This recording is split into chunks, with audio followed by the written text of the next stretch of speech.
নারী বুড়ি এটা অনেক সময় নিজেরা সাফ করতে কষ্ট হয় বা পারে না, তখন কাউকে দিয়ে সাফ করায়, সাফ করানোর পরে বলে সাফ করে দিবা, তুমি অর্ধেক নিবা, আমাদেরকে অর্ধেক দিবা। এরকম হয় কি হয় না? তাকে নারী বুড়ির অংশ দিলেন অথবা পশুর গোশতের অংশ দিলেন, এটা জায়েজ আছে কিনা। প্রাসঙ্গিকভাবে আরেকটি কথা প্রশ্ন চলে আসে, সেটা হলো যে কসাই যখন পশুকে বানায়, তো বানানোর পরে তাকে টাকার সাথে কিছু গোশত দেওয়া হয়, এবং অনেক সময় দেখা যায় যে বানানোর যে বাজার রেট, তার যে মজুরি, এটা তাইতে অনেক কমে রাজি হয়ে যায় কসাইরা। কেন? কারণ তারা জানে গোশত 5 কেজি দিলেই তো 2-2.5 টাকা এসে গেল, অতএব এক্ষেত্রে যদি আমাকে টাকা একটু কমও দেয় অসুবিধা নাই। এই ভুলটা ঘরে ঘরে হয়ে থাকে। কোরবানির পশু যারা বানায় সে কসাইদেরকে গোশত দেয় না, এমন মানুষ সারা বাংলাদেশে খুঁজে কয়জন পাওয়া যাবে আমার সন্দেহ আছে। কোরবানির মধ্যে সবচেয়ে বড় দাগের ভুলগুলোর ভিতরে এটা অন্যতম। এইভাবে যদি কেউ করে তাহলে এটা বড় ধরনের ভুল। কোরবানি হওয়া না হওয়া নিয়ে টান দিবে। নবী আলাইহিস সালাম পরিষ্কার ভাষায় বলেছেন যে তোমরা কসাইকে, জাজ্জারকে কোরবানির পশুর কোনো কিছু দিবা না, তাকে আলাদা টাকা দিবা, তার মজুরি যেটা সেটা দিবা।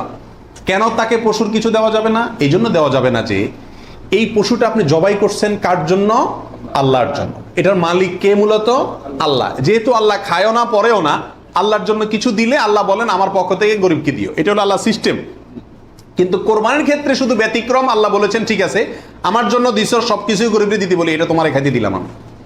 আল্লাহ আমাকে কি করছেন? খাওয়ার সুযোগ দিছেন। এখন আমি যদি এটা বিক্রি করি বা কোনো কিছুর বিনিময়ে কাউকে দেই, তাহলে সেটা কি হবে না? জায়েজ হবে না।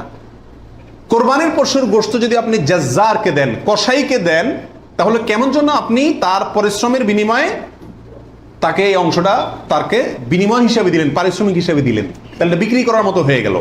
এই জন্য কি হবে না? এটা জায়েজ হবে না। কসাইকে শুরুতে সাপ বলে দিতে হবে যে ভাই গোশত পাবা না, কত টাকা নিবা সাপ বলো, তুমি সে আশা করে বসে থাকিও না, 2 টাকা বেশি নাও, কিন্তু আমি তোমাকে গোশত টোস্ত বা কোনো কিছুই দেবো না। তবে হ্যাঁ, কসাই যদি আপনার প্রতিবেশী হয়, আপনার আত্মীয় হয়, অথবা অন্য গরিব মানুষ হয়, অন্য 10 জন গরিবকে যে পরিমাণ দিতেন তাকেও সে পরিমাণ দেন, তাহলে সমস্যা নেই, ওটা ঠিক আছে। কিন্তু অন্য গরিবদেরকে দেন আধা কেজি করে, তারা দেন 5 কেজি, সমস্যা আছে। কারণ 4.5 কেজি আপনি কেন দিলেন? তাকে কাটছে সেজন্য, এটা বিনিময় হয়ে যাচ্ছে, এই জন্য এটা করা যাবে না। অতএব নারী বুড়িও যদি কেউ সাফ করে, তাকেও কি দেওয়া যাবে না? ওই নারী বুড়ি সাফের বিনিময়ে নারী বুড়ির অর্ধেক বা গরুর কোনো অংশ তাকে দেওয়া যাবে না। সাফ করলে সাফের বিনিময়ে তাকে ক্যাশ টাকা দিয়ে দিবেন। কথা বুঝতে পারছি? নারী বুড়ি যদি দিতে হয় তাহলে গরিব মানুষ হিসাবে দিলেন, সেটা ভিন্ন কথা, কিন্তু এজ এ তার কাজ পারিশ্রমিক হিসাবে কি করতে পারবেন না? দিতে পারবেন না। এটা বড় ভুলের ভিতরে একটা, এবং এটা প্রচুর পরিমাণে মানুষকে সচেতন করা দরকার ব্যাপারে।